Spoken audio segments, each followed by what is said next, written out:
सैकड़ों बार थपथपाई गई मेज के बीच अंतरिम बजट पेश किया गया और बड़े बड़े दावे किए गए।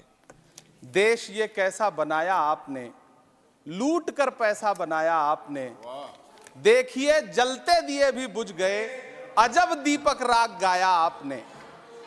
मैम,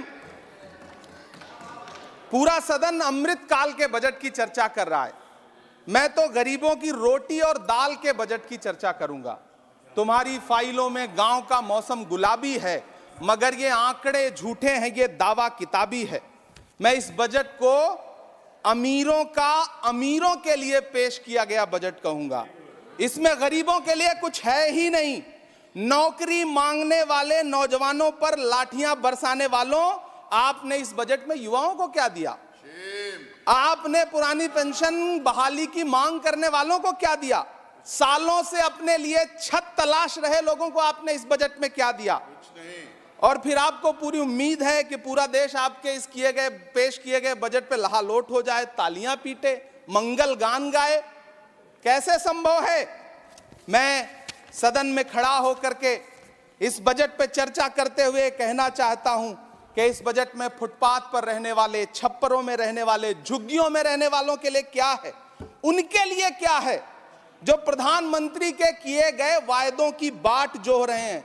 हर साल फरवरी की खूबसूरत सुबह और सजी हुई संसद से बरसते हुए झूठे वायदों की जवाबदेही कौन तय करेगा? कौन बताएगा कि 2022 में प्रधानमंत्री जी जो सबको पक्का मकान देने वाला वायदा किए थे उसका क्या हुआ?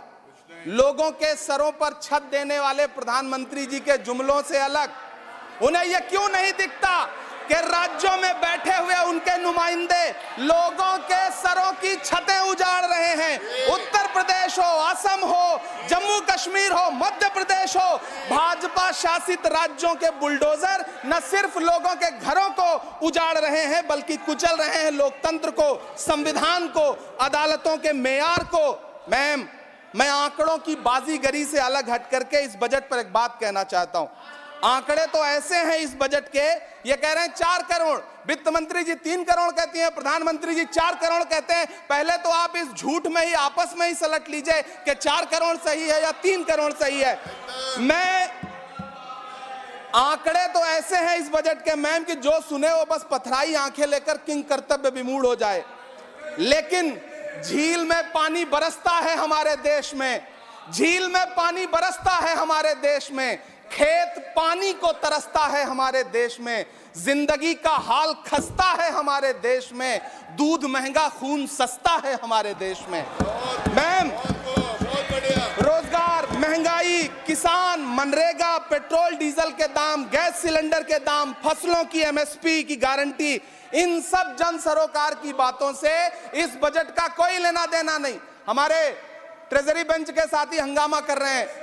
मैं तो कहना चाहता हूं मैम, वो एक बार इनके एक नेता एक गांव में गए और उन्होंने गांव में कहा कि गांव वालों आओ, मैं तुम्हारी समस्याएं समाप्त करना चाहता हूं। गांव वाले इकट्ठा हो गए। नेताजी ने गांव वालों से कहा बताओ तुम्हारी 2 समस्याएं बताओ, मैं दोनों समस्याओं का यहीं पे समाधान करूंगा। तो गांव वालों ने कहा साहब हमारी पहली समस्या है कि हमारे यहाँ कोई हॉस्पिटल नहीं है।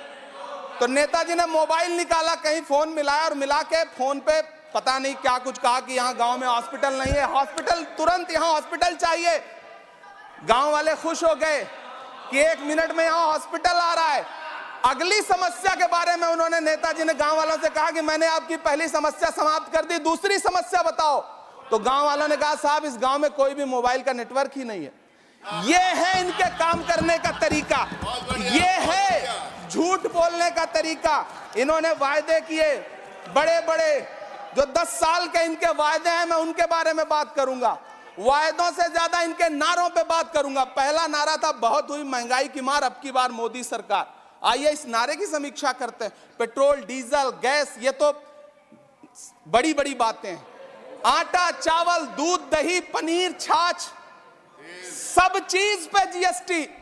अरे ये फिल्में टैक्स फ्री करने वाले लोग कफन तक पर जीएसटी लगा रहे हैं और ये गरीबों की बात करते हैं। मैम, ये सरकार झूठ की सरकार है। ये सरकार के जितने दावे हैं सब खोखले हैं। आज प्रधानमंत्री जी कह रहे थे सबका साथ सबका विकास। ये कैसा सबका साथ सबका विकास है कि मौलाना आजाद नेशनल फेलोशिप आपने बंद कर दी, आपने माइनॉरिटी डिपार्टमेंट का बजट घटा दिया। आप कह रहे हैं सबका साथ सबका विकास, आप बात करते हैं बेटी बचाओ बेटी पढ़ाओ।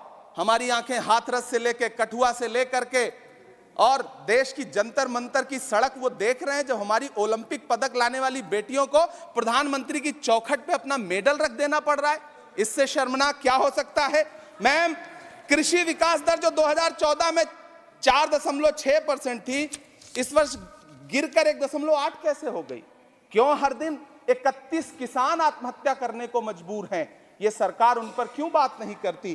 कीमत तो बहुत बढ़ गई शहरों में धान की, लेकिन विदा ना हो सकी बेटी किसान की। मौका मिला तो लोगों ने कुर्सी के वास्ते तस्वीर ही बिगाड़ दी हिंदुस्तान की, और आज बड़ी बड़ी बातें कर रहे हैं। मैं यहां पर आपसे खड़ा होकर के मैं अंत में इतना कहना चाह रहा हूं कि वित्त मंत्री जी ने बजट में ट्रेनों के डिब्बे को वंदे भारत कोच में बदलने का एक प्रस्ताव रखा अपने भाषण में। ठीक है, ये सुनने में कानों को बहुत अच्छा लगता है, लेकिन मैम, ये सरकार ट्रेनों की सुरक्षा के बुनियादी मुद्दों पर एक शब्द नहीं बोलना चाहती। बालासोर हादसे में घायल हुए लोगों की चिता की राख अभी तक ठंडी नहीं हुई है। वंदे भारत के वीडियो पोस्ट करने वाली ये सरकार कभी भारत की जनरल डिब्बों की, रेलवे के स्लीपर क्लास डिब्बों की वीडियो अगर पोस्ट करे ट्विटर पे तब समझ में आए। बिहार से, इलाहाबाद से, लखनऊ से दिल्ली आने वाली, मुंबई जाने वाली ट्रेनें देख लीजिए, उनकी हालत देख लीजिए, तो आपको लगेगा कि ये वही ट्रेनें हैं। आज स्थिति ये है कि रेलवे स्टेशन तो छोड़िए, रनवे पर खाना खिला रही हैं आपकी प्राइवेट एयरलाइंस। अभी आपने जुर्माना लगाया है, नोटिस दिया है एक एयरलाइंस को। यह स्थिति आपने करके रख दी है ट्रेनों की, एयरलाइंस की। ऐसे में मैम, कागजों पर तो आप कितना भी वंदे भारत और बुलेट ट्रेन सर पर दौड़ा लीजिए, लेकिन असल में भारत की ट्रेनों की डिब्बों की सवारियों की हालत देखने लायक है। अगर सरकार खुली आंखों से उसे देखना चाहे तो देखे और उनकी स्थिति सुधारे। आज प्रधानमंत्री जी ने अपने भाषण में यहां खड़े होकर कई बार न्यू मिडिल क्लास की बड़ी चर्चा की, न्यू मिडिल क्लास जनरेट करेंगे। लेकिन मैं तो यहां खड़ा होकर के सरकार से कहना चाहता हूं कि न्यू मिडिल क्लास का जुमला अपने पास रखिए। यह बताइए कि जो पुराना मिडिल क्लास है उसके साथ आप कैसा व्यवहार कर रहे हैं। आज उसकी स्थिति क्या है? आप अमीरों के कर्जे माफ कर रहे हैं, उद्योगपतियों के कर्जे माफ कर रहे हैं, और यहां स्थिति यह हो गई है कि जो मिडिल क्लास, उसकी जो रोजमर्रा की जरूरत की चीजें हैं उस तक पर आपने जीएसटी लगा रखी है। आप फिल्में टैक्स फ्री करते हैं, लेकिन स्टूडेंट्स के प्रतियोगी परीक्षाओं के फॉर्म की फीस नहीं माफ कर सकते। आपको बाकी जगहों पर टैक्स लेना है, हर जगह टैक्स लेना है।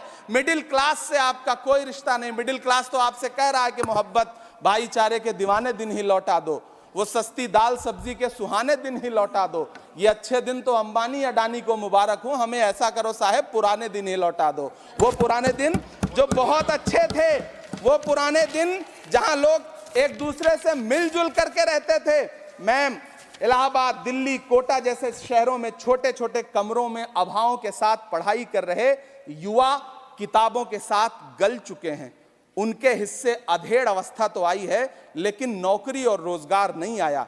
हर साल 2 करोड़ नौकरियां देने का दावा करने वाली ये सरकार 10 साल में युवाओं को नौकरियां नहीं दे पा रही है। 20 करोड़ नौकरियों का बोझ है इस सरकार के कंधे पर, और 2024 में देश देखेगा कि उन्हीं 20 करोड़ नौकरियों के बोझ तले दबकर बैठ जाएगी ये सरकार। ये देश देखेगा, क्योंकि जिस ओर जवानी चलती है उस ओर जमाना चलता है। देश का युवा नाराज है, देश का युवा गुस्से में है। ऐसे में उसकी पीड़ा को इस बजट में कहीं भी आवाज देने की कोशिश नहीं की गई। मैं आपके बीच खड़ा हूं, मैं तो वित्त मंत्री जी का भाषण सुन रहा था। यह कहा जा रहा था ये अमृत काल का बजट है, ये अमृत काल का बजट है।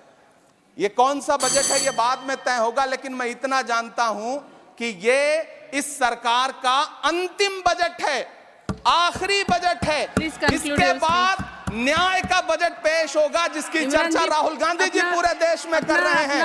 न्याय का बजट, 5 न्याय महिलाओं के लिए, युवाओं के लिए, सामाजिक न्याय की बात जिसकी चर्चा पूरे देश में जाकर के राहुल गांधी जी कर रहे हैं, वो न्याय का बजट पेश होगा अगली बार। ये इस सरकार का अंतिम बजट है, अंतिम बजट है। अमृतकाल में गरीबों की रोटी और दाल के लिए इस बजट में कोई प्राविधान नहीं है, कोई चर्चा नहीं है। बहुत बहुत धन्यवाद। Thank you.